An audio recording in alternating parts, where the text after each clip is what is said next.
Hey everybody, welcome back to My KC Live. There's a lot of tricks of the trade on installation day for interior designers, and here to let us in on some of those installation day trade secrets, of course, is interior designer Helen Austen. Helen, good to see you. Great to be here. Yeah, of course. Okay, so let's just jump right into this. What's your first trick? Okay, so your pillows. Yeah. So if you're gonna get inserts for your pillowcases, which is a good budget-friendly way to handle pillows, make sure you get a pillow that is actually 3 to 6 inches bigger than what actually the pillow insert. So if this is an 18-inch pillow, I want to buy a 24-inch fill.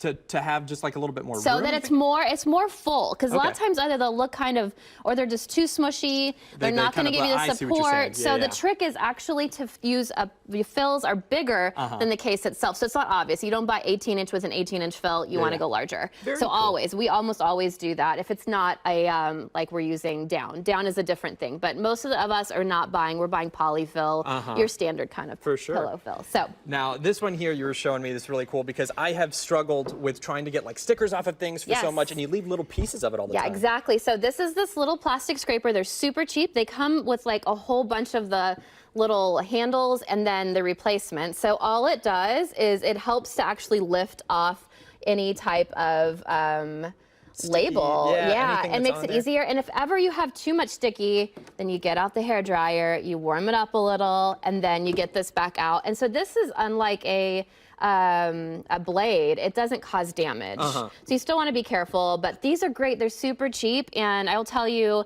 from designers to organizers, these are like something we use often. Oh, for sure. Is that like an Amazon buy that you can get to? This is an Amazon item. Very yeah, absolutely. Everything's over there. And I love how it's got the replacement blades. It's just like a little razor. Right, they're like razors, but they're safer. Yeah, for sure. So this is interesting too. I was asking you a lot about this because this is something when we were talking about like in grade school, you got something similar. The putty that the teachers use on the wall. So that's not this, but it's similar because what it does is it gives stability. So the main purpose of museum gel, and you can actually like see in here, you can pinch off whatever you want. It's clear. Yeah. And then what you do, so you have your pieces of it. So this gives stability if you have a shelf or something to where you don't want something to tip over. But my favorite thing to do is when you have drawer organizers, they keep them from sliding around. So you put little dots on each corner, and then you set it in place, give it 30 minutes, and they set, and they're not going to leave anything behind with wood. On drywall, they will. Do not use it on drywall.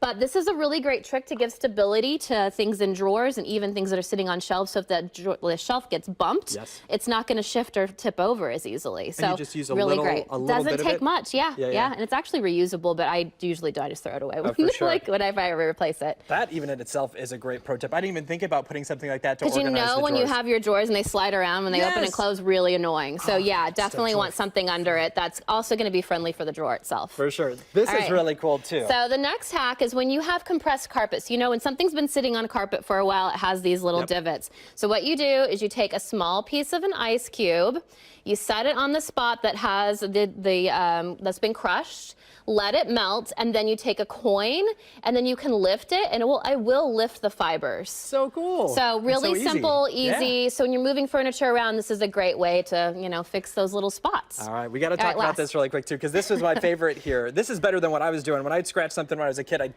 color it in with marker. With marker. Well, you know, there are markers for wood, so this is a wood trick. So what you do is you take a walnut that's been cut in half, and I tried to cut a piece. Now I can't see it. Okay. So, and really, wood floor, this is great too. So if you scrape a wood floor and you just rub a walnut in that spot, I'm not quite sure what it does or how it works, but it really does fills it, and also the oils, I think, improve the scratch that whatever was caused. So really, sometimes things are brought into us that have these really minor flaws, and things like this is so we don't have to send it back, and it's not really damaged. Like things that sometimes need a little extra help, and this is one way that we can do it. Oh, it is so cool. Ice cubes, walnuts, all of these things. Like home stuff, not too hard. I know. And it all makes, when things are delivered and brought to your home, it's just one way, so you don't have to be like, no, I need to send it back, or it's like, no, we have options. Oh, for sure. Well, thank you for sharing your knowledge with us too. Absolutely. Like we said, these are the trade secrets. Remember, you can contact Helen today for your next design project. Let her come out and use her expertise there.